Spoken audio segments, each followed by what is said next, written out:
Цивил медија.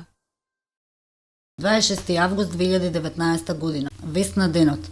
Српската премиерка Ана Брнабиќ во официјална посета на Северна Македонија. Председателот на владата на Република Северна Македонија Зоран Заев денеска е домаќин на делегација од Република Србија предводена од премиерката Ана Брнабиќ.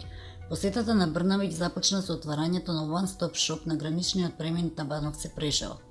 Премиерите на двете држави Зоран Заев и Ана Брнабиќ на свеченоста на меѓуграничниот простор порачаа дека двете држави со новината го забрзуваат протокот на патници и стока, времето на чекање се намалува двојно, а се отвара и можноста за подобра соработка на бизнис заедницата и интеграција на регионот.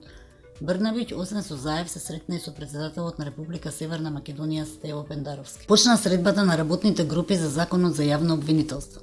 Во собранието попладнево се одржа средбата на работните групи од власта и опозицијата, кои требаа да ги усогласат ставовите околу законот за јавно обвинителство, со што треба да се реши идниот статус на специјалното јавно обвинителство. Средбата беше затворена, а на неа присуствуваа министерката за правда Рената Десковска и Бојан Маречич, советник за евроатлантски интеграции на премиерот.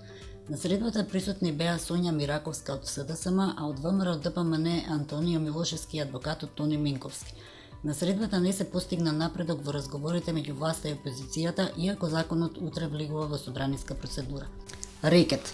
Донесувањето на законот за јавно обвинителство и водењето транспарентна непристрасна истрага за случајот Рекет се двете клучни работи кои многу ќе ни помогнат да добиеме датум за почеток на преговорите со ЕУ во октомври, рече министерот за надворешни работи Никола Димитров пред прочетокот на амбасадорскиот совет во МНР. Случајот Рекет не е бенчмарк, а нема ниту да биде до октомври, ако државните органи продолжат со овој досега соодветен начин на третирање на случајот, е ставот на председателот Стево Пендаровски, кој исто така беше дел од амбасадорскиот совет во МНР. Суставото веројатно сваќа дека можеби ја има последната шанса да ја врати довербата кај граѓаните со независна, целосна и брза истрага на случајот Рекет, но и на сите други случаи на СЈО. Суството треба да најде сила да му даде отпор на притисокот, независно од каде тој доаѓа, и за тоа има целосна поддршка од наша страна, порача денеска евроамбасадорот Самуел Жбогар, кој учествуваше на форумот во Стопанската комора. Советот за јавни обвинители утре ќе процени дали ќе започне постапка за разрешување на специјалната јавна обвинителка Катица Јанева, која во моментов е во притвор во затворот Скопје за предметот Рекет на основното јавно обвинителство за организиран криминал и корупција. Флеш вести. Министерството за надворешни работи денеска и утре го организира годишниот амбасадорски совет, што оваа година е тематски посветен на европската перспектива на Северна Македонија.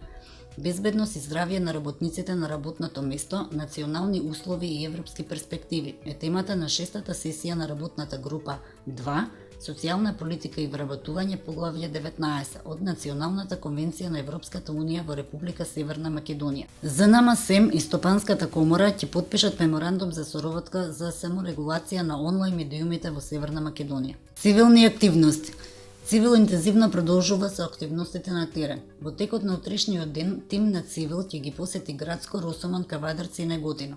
Целта на овие посети е промоција на проектот Зелена иднина, што Цивил го спроведува во соработка со Хајнрих Бел Сараево.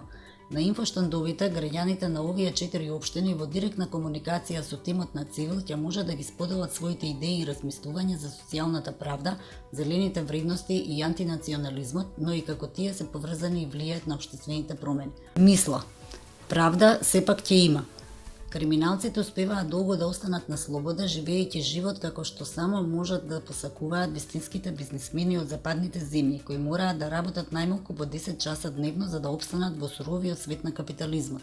Овие газди овде може да прават што сакаат затоа што цела држава им е на располагање, пишува Џабир Дерал. Читате повеќе на civilmedia.mk. Цивил медија.